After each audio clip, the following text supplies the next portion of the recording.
Michalina. Sabaj. Okay. All right. Hi. Welcome to the Life Until podcast. We have Simba Michalina. Welcome in. Hi, thank you. I just want to start with the first question. So you started in karting, Poland, and then raced abroad. What was the moment you realized that it was just more than like a hobby to you? Mm, well, so when I started, like my family was not into motorsports, so it was kind of not planned for me to for it to be more than a hobby.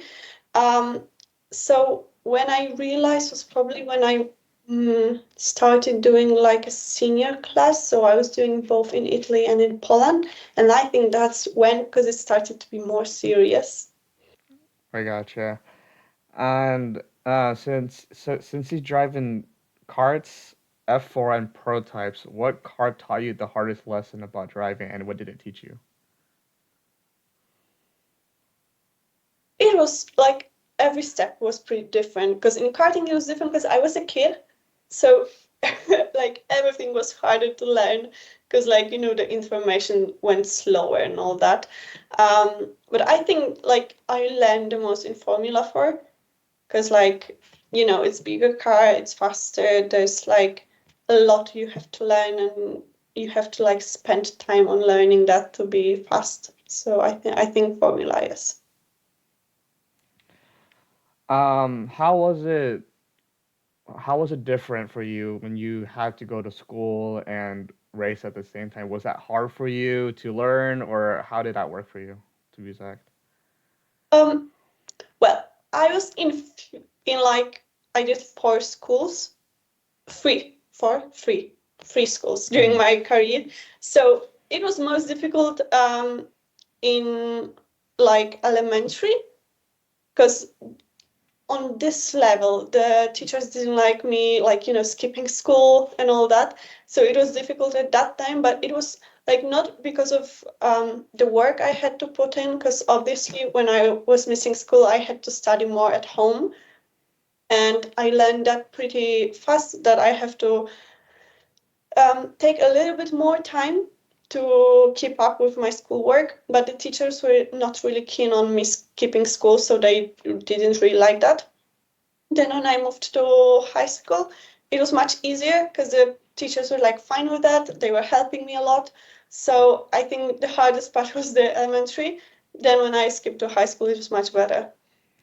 And based on other experience from other races, was your high school mainly like online experience, or was it like you had to be in person some of those No, days? I was my whole life I was in school, never did online. So everything that I missed, I had to like make up in school. So every exam, every presentation, everything I had to keep up in school and make this up. So I gotcha. Um, so out of all of the tracks in the world that you haven't raced yet, what would be one that you want to do in the future?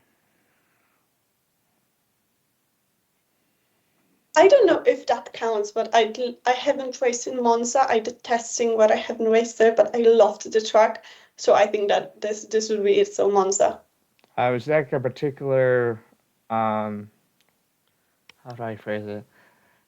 Um, was there like a particular like uniqueness that you wanted to race in Monza out of all the tracks, or is it just in general you just wanted to race in there?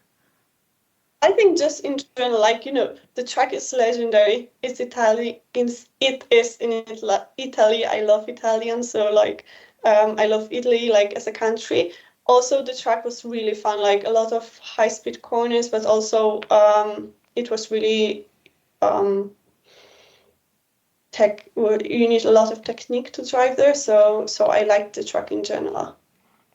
I gotcha. And then, so moving from karts to Formula One is the big leap. What was the hardest adjustment that nobody warned you about?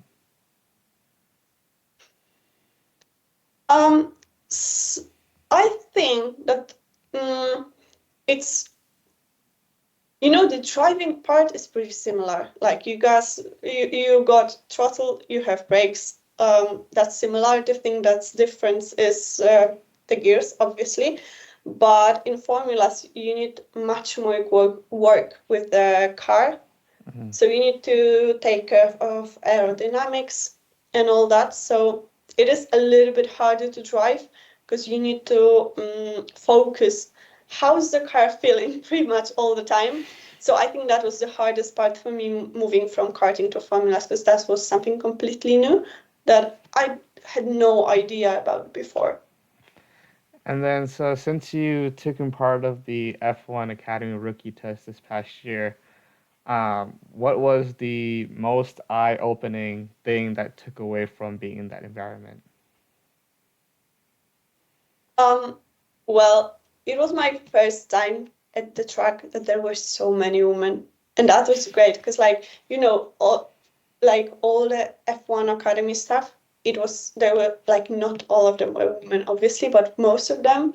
Also the drivers, because we were like the rookies plus the F1 Academy drivers, so it was like almost 40 of the female drivers on track at one time.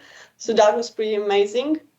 And that's like, wow, it's like F1 Academy is really doing it and doing the right job to get more females into motorsport. Was there any rookies or F1 Academy drivers that you were like close with or that you talked to before that's like, oh, I find it jeez, English, kind of similar to like you as a person in general? Um, Probably there are, but I haven't get a chance to like talk with all of them, obviously, because Mm. they were like one day we were at the track and they were testing, so they were kind of busy, and then the other day we were testing, so there was not like a lot of time to talk with the drivers specifically. We had much more time with the team, and with the engineers and managers but not with the drivers, not a lot. Um, so obviously we all have some similarities, but I haven't found the one that is like 100% like me or I 80%. gotcha. So let's see. You've worked with teams across different countries. How does adapting to a new culture or team affect your growth as a driver? um, Well, obviously the easiest one was working with Polish teams in karting, Hmm. because that was kind of natural. The culture, everything. Then working with other ski teams, I haven't felt that much of like the difference because I worked mostly with European teams. Maybe if I worked with something different, then I would feel the difference. Here, not a lot. I also work a lot with Italians, so you can get used to the culture because I worked in karting and then I moved to Formula also with Italian team, so not a lot of culture difference. I gotcha. Um, let's see. Who has been like the biggest influence in your life, not just in racing specifics, but outside the track as well? Mm, well, I think that would be my parents because like they started it all. With if my dad didn't took me to the karting track, I would not start my racing career. Hmm. Also, my mom and dad supported me throughout my whole career, so they were pretty much on every of my karting race and all my formula race.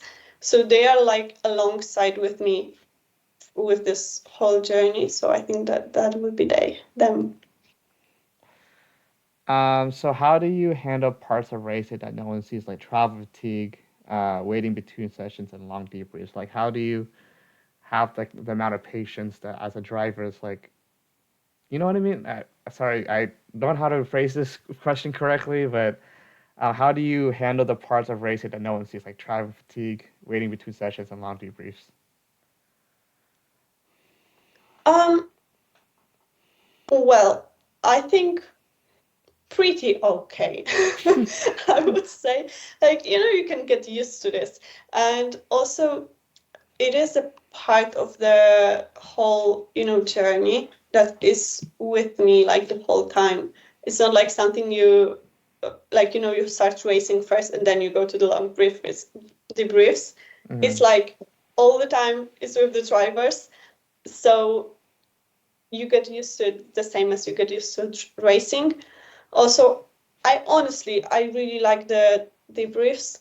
I like analyzing what I do to know and to try be the best and better each session. So that's what I like. Obviously, the long breaks between the sessions or between the races are a little bit difficult. They are sometimes really tiring for like no reason because you just there at the track for like few hours doing nothing. Mm-hmm. But you can like manage the time, and if you plan it correctly, then it flies by really fast. And then, so you grew up in Krakow? I don't know how to pronounce that correctly. Um, how did your hometown shape the person you are outside the track? Okay, so you pronounce it. We have two ways. It's Krakow in English, and it's Okay. Kraków in Polish. Okay. So yeah, um, so it is one of the biggest cities in Poland. It's not the capital, but it's the second biggest city. Mm-hmm. It's really touristic, so there's a lot of going on in the city, like all the time. A lot of people, a lot. It's also, you know, a lot of cultures, languages, and all that. So I think it shaped me to be like it is really like outgoing and like people town also. So it shaped me to be like open. Also, it showed me a lot of opportunities because it's a big city, so we have a lot of opportunities, different ones. So I think the most important thing that it taught me to be like really open. Mm-hmm. Gotcha. And then, what is one particular daily routine or hobbies that keeps you grounded when life's in motorsports gets really hectic? I don't know if we can count that, but I would say it's my gym workout. That's something that I do mostly because of racing, Mm-hmm. but also it is it's like a part of my daily routine. So I really like that. I usually start the day with a raw workout. So I start like 6 or 7 a.m. with the workout, and that's something that I can start my day with, and that's like really helping me with my mind also. So despite it's because of racing, I really like this part of my day. Yeah. Was there like a certain workout that you do like the most, or you do like, the most often out of all of them that you do? You know, we like as a driver, we have to do like so many things. Like, you Mm-hmm. know, starting with strength, then like pretty much everything. So yeah. So, being so young in the professional sport, do you ever feel that you have to grow up faster than your other like peers around you? Yes, but I would never say it was like in a bad way. Obviously I had to, and most of the drivers so probably have to grow really fast because the professional driving starts really fast. Mm, Um so yes, I think the first like steps of that were the missing school. So I was missing school, and it was my own responsibility to like make up the school. When usually small kids have like, you know, the parents are helping a little, they doesn't always remember about like homeworks and all that, and it was all like my responsibility to remember about that and to like make up the school. So I think that was the first step. Then obviously a lot of traveling, a lot of doing things. So yeah, but I think that helped me in life in general a lot. So yes, I had to grow up early, but I don't think that was in a bad way. I think that helped me in my adult life. I gotcha. And then, if you weren't doing racing, what is like a non-racing dream that you still want to chase at some point in your life? So right now I'm studying management and marketing. So I think the marketing side is something that's really interesting for me. And if I had to proceed somewhere, it would be there. Like, what marketing job would you want to work for? Like, is there like a certain firm that you want to work for, or like a certain job you want to work for? Well, I wasn't that far with thinking about that, but I think that making marketing strategies for like big companies would be something that I really enjoy, like in the future maybe. Mm-hmm. So yeah, that. So how do you stay motivated when results might not reflect the effort you put in into like a racetrack or doing training or something like that? So my biggest motivation was that I do love the sport. I loved racing, I loved driving. So even when I was like, weekend by weekend, when like one weekend didn't go as planned, like went pretty badly, the next weekend I had to jump either in the car or in the car. I was like really happy that I can drive. So all the bad things just went away. And I was just so happy that I can drive. So I think that was keeping me really motivated all the time. And I was all the time like really happy. I am still all the time really happy that I can just drive. Did you learn? Did you have like your driver license before you started at Formula Four, or did you have it after your Formula Four driving? I am not sure because it was kind of in the same time because I jumped in the car first time as I was 18. And also in Poland, you can do the driving license when you are 18. So it was kind of at the same time. So I'm not sure which one I did first. I gotcha. So you spent a lot of time traveling through different European countries. What is your favorite like hidden gem place that you've discovered on the road? Hmm. That's interesting. Like I was actually really surprised with traveling around Poland. So usually when you are in Poland, you people are traveling either to see the sea Mm-hmm. or to the mountains. When we have the tracks all over Poland, so we can see like so many cities that we would normally not travel to Mm-hmm. because they like smaller cities but really beautiful. So that was like the first thing I discovered, that our country is so beautiful and had so like a lot of hidden gems that people usually don't travel to. So I think that would be it. And then what is your favorite like food and restaurant from both Poland and Italy? Oh, okay. um I love pizza. So in Italy, that would be pizza. There is one like really great place in the Senzano del Garda. So Mm-hmm. it's like next to Lonato de South Garda karting track. Okay, okay. That they have a lot. They have a lot of like races there. So we race there a lot. So this is the one pizzeria I love. Um, in Poland, I don't know. I love so many restaurants. It's hard to say. So I love Polish food and all the food. So like yeah, we have a lot, but probably the like traditional Polish cuisine. What's like if you had to choose like three dishes, if you were ordering right now, what would it be? Like three dishes. Okay, so the first one would be obviously pierogi. It's like dumplings with different flavors inside. Mm-hmm. So it is the first thing. Um, the second thing, we have two soups that I love. We eat a lot of soups, and I really do like them. So the first one is barszcz. Okay. It's It is a loop. And also the second one is this is the hard one, but it's called żurek. And Kushida. it's the soup that you add some. I honestly don't know what's inside of it, like how how do we make that? But we have sausages inside also with an egg. Interesting. Yeah, people sometimes call it as Polish ramen. Oh, okay, So okay. it has a lot of stuff inside, and yeah, and it's really good.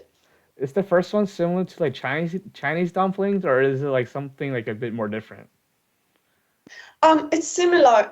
The most similar thing that's like international is gyoza, I think, because it's like the same shape, Ah, but it's okay. um but the inside is different. So it's stuffed with like one of the most popular one is with meat, Hmm. and one is with something made from white cheese and potatoes, I think.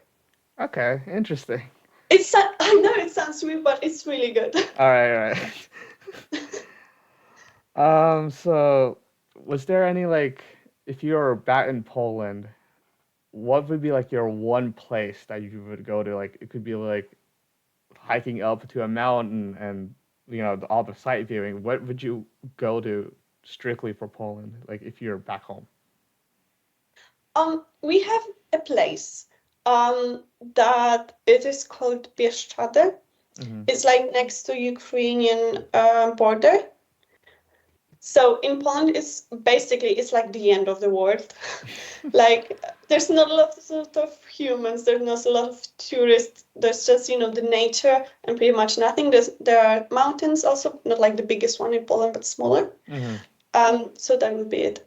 I gotcha. What like is it basically all nature wise, or is it just something Yes, that you okay? basically all nature-wise. Yes. I gotcha.